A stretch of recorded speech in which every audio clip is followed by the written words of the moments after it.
बिहार के चुनावी दंगल ने आज सचमुच इतिहास लिख दिया है। 243 सीटों पर जो नतीजे सामने आए हैं, उन्होंने बड़े बड़े राजनीतिक पंडितों को भी हैरान कर दिया है। तो चलिए इस ऐतिहासिक जनादेश की एक एक परत को खोलते हैं। जरा इस आंकड़े को देखिए। एनडीए ने 200 सीटों का वो अविश्वसनीय आंकड़ा पार कर लिया है जिसके बारे में कोई सोच भी नहीं रहा था।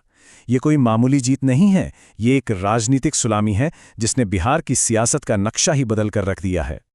और जैसा कि राजनीतिक गलियारों में कहा जा रहा है, ये सिर्फ एक जीत नहीं बल्कि विपक्ष के लिए एक राजनीतिक भूचाल जैसा है। तो सवाल यह है कि आखिर इस जीत के इतने गहरे मायने क्यों हैं? इसका असर आने वाली राजनीति पर हम साफ तौर पर दिखाई देगा।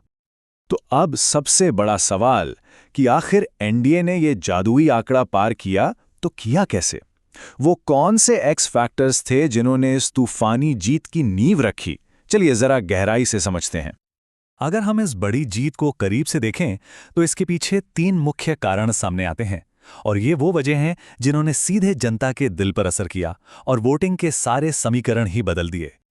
पहला और शायद सबसे बड़ा टर्निंग पॉइंट रहा बिहार की नारी शक्ति। पता है, इस चुनाव में महिलाओं ने पुरुषों से भी ज्यादा वोट किया। नीतीश सरकार की योजनाएं और केंद्र सरकार की फ्री राशन और आवास योजनाओं के जो लाभार्थी थे, उन्होंने मिलकर एनडीए के लिए एक साइलेंट लेकिन बहुत ही मजबूत वोट बैंक तैयार कर दिया। और ये बात एक लाइन से और अच्छे से समझ आती है जो आजकल खूब वायरल हो रही है। इस बार बिहार में लालटेन की रोशनी से ज्यादा सिलेंडर की आग ने काम किया है। मतलब साफ है, उज्ज्वला जैसी योजनाओं का जमीनी असर दिखा। दूसरा बड़ा फैक्टर था प्रधानमंत्री मोदी की विकास पुरुष वाली छवि। देखिए, बिहार के वोटर्स ने एक साफ संदेश दिया। उन्हें अतीत के जंगल राज का डर नहीं चाहिए, बल्कि भविष्य के विकास राज पर भरोसा है। स्थिरता और अच्छी कानून व्यवस्था का वादा सीधा वोट में बदला। और तीसरा कारण, सहयोगियों की ताकत। इसे हम नजरअंदाज कर ही नहीं सकते। चिराग पासवान और जीतन राम मांझी जैसे नेताओं ने अपने अपने इलाकों में एनडीए के वोट बैंक को वो जरूरी मजबूती दी जिसने जीत के अंतर को और भी ज्यादा बड़ा बना दिया। तो ये तो हुई जीत की बात, लेकिन अब सिक्के का दूसरा पहलू भी देखना जरूरी है। आखिर तेजस्वी यादव के नेतृत्व वाला महागठबंधन इतनी बुरी तरह से पिछड़ा क्यों? कहाँ चूक हो गई? चलिए अब इसका विश्लेषण करते हैं। तो सबसे पहली और सबसे जरूरी बात, जहां एक तरफ एनडीए ने भरोसे पर चुनाव लड़ा, वहीं दूसरी तरफ आरजेडी अपनी पुरानी जंगल राज वाली छवि से बाहर ही नहीं निकल पाई। तेजस्वी की रैलियों में भीड़ तो खूब थी, लेकिन वो भीड़ वोटों में तब्दील नहीं हो सकी।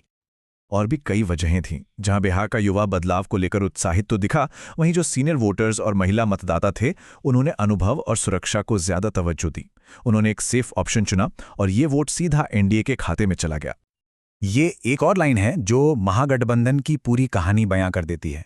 लोग कह रहे हैं कि तेजस्वी की तेज रफ्तार को कांग्रेस की पुरानी गाड़ी ने धीमा कर दिया, और सच भी है। कांग्रेस का जो निराशाजनक प्रदर्शन रहा, वो पूरे गठबंधन पर एक बोझ बन गया। एक और बहुत बड़ी वजह थी जमीनी स्तर पर संगठन की कमजोरी। देखिए, रैलियों में भीड़ जुटा लेना एक बात है, लेकिन उस भीड़ को पोलिंग बूथ तक लाना और वोट डलवाना वो बिल्कुल दूसरी बात है। और इसी मोर्चे पर आरजेडी एनडीए के मजबूत बूथ मैनेजमेंट के सामने कहीं टिक ही नहीं सका। चलिए अब थोड़ा आगे बढ़ते हैं और इस चुनाव से निकले कुछ सबसे अनोखे और दिलचस्प तथ्यों पर नजर डालते हैं। ऐसी बातें जिन्होंने सबको सच में हैरान कर दिया। अब ये बहुत दिलचस्प है। कुछ सीटों पे नोटा यानी नन ऑफ द अबव को जितने वोट मिले, वो जीत के मार्जिन से भी ज्यादा थे। जैसे बनमनखी में, जहां नोटा को 5000 से भी ज्यादा वोट मिले। इसका मतलब साफ है कि वोटर्स का एक बड़ा वर्ग ऐसा था जो दोनों ही गठबंधनों से निराश था। ये दिखाता है कि वोटर अब विरोध का बटन भी दबाना सीख गया है, जो राजनीतिक दलों के लिए एक सीधी चेतावनी है। और हां, एक नया इतिहास भी बना। बिहार के चुनावी इतिहास में ये पहली बार है कि किसी एक गठबंधन में 200 सीटों का पहाड़ जैसा लक्ष्य पार किया हो। ये वाकई एक डबल सेंचुरी का रिकॉर्ड है। तो इस सारे विश्लेषण के बाद इस जनादेश का असली मतलब क्या है? बिहार की जनता ने आखिर किस चीज के लिए वोट किया है? आखिर में इस जनादेश का सार यही है कि बिहार ने एक जोरदार संदेश दिया है। आज की राजनीति में सबसे बड़ा हथियार विकास और भरोसा ही है। ये वोट स्थिरता और एक बेहतर भविष्य की उम्मीद के लिए दिया गया है। और ये हमें एक बड़े सवाल पर लाकर छोड़ देता है क्या आज की राजनीति में विकास और भरोसा ही सबसे बड़े और सबसे असरदार हथियार बन गए हैं? इस पर विचार जरूर कीजिएगा।